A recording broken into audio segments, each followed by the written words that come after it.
I remember introducing my family to the board game Monopoly, and my daughter, being down to her last dollar, with her eyes filled with tears, going bankrupt.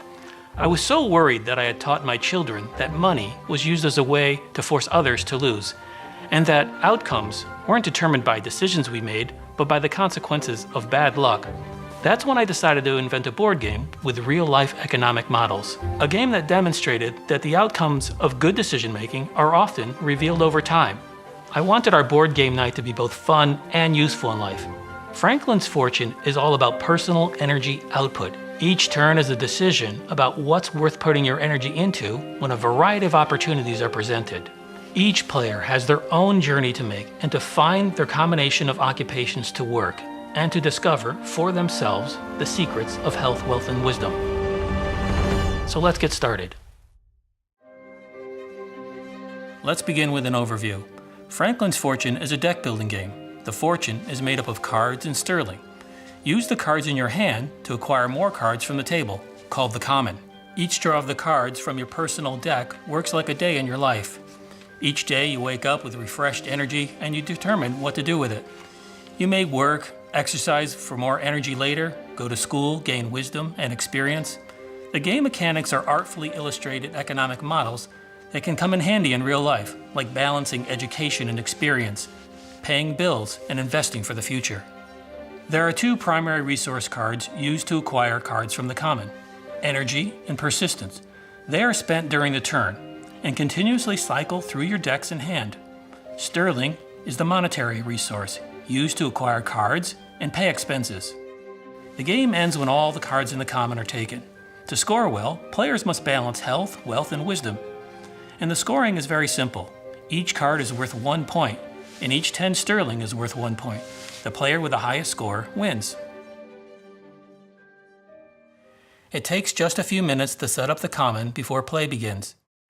As shown in the illustration book, there are 8 stacks of cards in the common. Count out the cards according to the number of players. Action, persistence, education are each counted out at 4 per player. Luxuries, proprietor, and investor are each counted out at 2 per player. Assemble the wisdom deck with 4 experience cards per player, plus all 6 of the strength cards and all 6 of the obstacle cards. The last stack is the virtues deck. It contains all 6 virtues, shuffled, placed face down into the common. Place all the sterling in the center of the common and place the labor and service card off to the side, visible to all players. You can place any excess common cards back into the game box. Now set up for each player.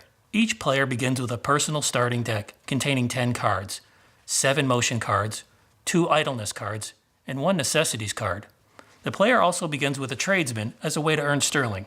The player begins with 2 sterling. Shuffle your personal deck and place the cards face down on the table to your right. This deck is referred to as your sunrise. Draw 5 cards from your sunrise. And now the day is at hand. Let's take a closer look at the cards. The globe icon at the top of the card indicates that the card cycles through the player's hand. The night sky icon indicates the player keeps the card in front of them for use during the turn. The education card has a unique icon that tells you that it first cycles and then can be permanently attached to any occupation. The middle of the card provides the instructions or benefit, the resource that is usable each turn. At the bottom, the type and quantity of resources required to acquire this card from the common. Let's begin your turn. Each player draws 5 cards to their hand. Playing clockwise, the first player begins. This player begins using their resources from their hand to acquire cards from the common or to work for sterling. To acquire a card from the common using the energy in hand, place the cards on the table declaring your intent. In this case, 3 energy used to acquire 1 action card. If the player were to choose to acquire a persistence card requiring 2 energy, again, the 2 energy are placed on the table. The persistence is taken, requiring the 2 energy, and acquired by the player. If the player chooses to work for sterling from the common, the player uses 2 energy with tradesman and acquires 1 sterling from the common. 1 unit of energy is not enough to work or acquire cards, so it becomes wasted energy going into your sunset deck. The personal starting deck begins with 2 idleness cards In the beginning, idleness is useless. It is later used with Investor as a way to earn sterling from the common. When the players finish using the resources in their hand, gather the cards, place them face down and slightly to the left. This deck is referred to as your sunset. Draw 5 new cards from your sunrise, having new energy for the next day. Each motion card yields 1 unit of energy, and each action card yields 2 units of energy. In this hand, I have 6 units of energy to spend. The units of energy can be combined or divided to acquire cards from the common or to work. Persistence is the second resource in the game. Once acquired from the common, persistence cycles through the hand, usable each turn. Persistence can be used as a substitute for energy in acquiring education and experience. Persistence is necessary to overcome obstacles. And finally, persistence is needed to acquire the proprietor occupation, and it is the only resource usable with the proprietor to profit sterling. Sterling is the monetary resource used in the game, used to pay for necessities and to acquire cards from the common. 10 sterling required for Investor, 7 sterling required for luxuries, and 4 sterling plus a persistence necessary to acquire the proprietor. Let's take a closer look at the education card. Once acquired from the board and cycled to hand, it is placed behind any occupation to increase earnings. Place the energy on the tradesman and earn 1 sterling for the trade and 1 additional sterling for the education. There are 3 occupations to work. Each player begins with the tradesman, and the proprietor and investor are acquired from the common later in the game. Each of the 3 occupations uses a different resource to work, and each earns 1 sterling when worked. The tradesman requires 2 units of energy, earning 1 sterling. The proprietor requires persistence, earning 1 sterling as profit. And finally, the investor requires idleness, earning 1 sterling as a dividend and drawing 1 card from the sunrise deck.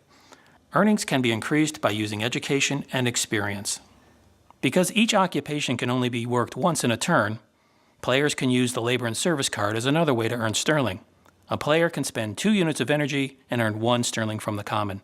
Unlike the occupations, earnings cannot be increased with education and experience. However, there is no limit to the amount of labor and service you can do. In this example, using 6 energy, I earn 3 sterling from the common. If the player has an experience card in their hand, it can be used on any of the occupations. I'll work my tradesman job, applying my experience. I spend 2 units of energy to work, I collect 1 sterling for working the occupation, and 1 for each education, and 1 for each experience. In this case, I earn 6 sterling having only spent 2 energy. In this hand, I have more resources to spend. With persistence, I can profit sterling by working my proprietor occupations. Applying my persistence, I collect 1 sterling in profit and 1 additional sterling for each education card. And I can repeat this again with my second proprietor and persistence. The investor occupation requires idleness to work. Place the idleness on the investor, collect 1 sterling for working the investor, 1 for having the education, and you get to draw 1 new card from your sunrise to your hand. A player can have multiple investor cards and earn 1 sterling for each one, drawing a replacement card, as the card instructs, from your sunrise to your hand. Once the player has worked all the occupations available using the resources in hand, collect your sterling to a pile, sweep all the cycle cards to the sunset deck. The only cards that remain face up after a turn is completed are the occupations with their attached educations and your earned virtues and any face-up strengths you may have acquired. There are only a few rules you must know, called the common laws. First, more than 1 card of the same type cannot be acquired from the common in a single turn. Acquiring the action card is all the action you can acquire for that turn. Anytime the top card is taken from the wisdom deck, turn the next card face up. Do not place cards used during the turn into the sunset deck until your turn is complete. My idleness is still unusable without investor, but I will make use of my 2 units of energy to acquire a persistence card, and my turn is complete. If the player draws an education card to hand and does not have an occupation available, having 4 education already attached, the card must continue to cycle in hand to be attached later to a different occupation. Shuffle the sunset deck to replace the sunrise deck only as required.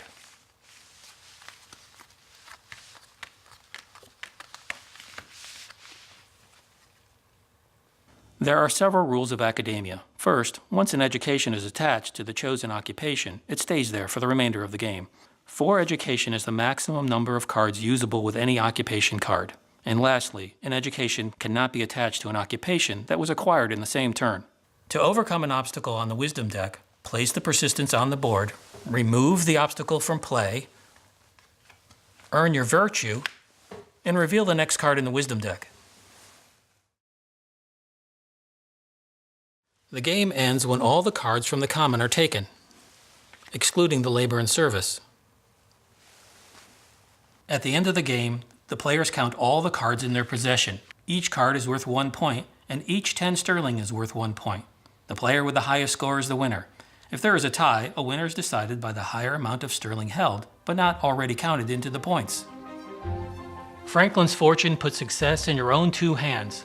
Players find a way to use energy and persistence as a way to make the most of health, wealth, and wisdom. I wish you the pursuit of all 3. I'm Shane Newell, and thanks for watching.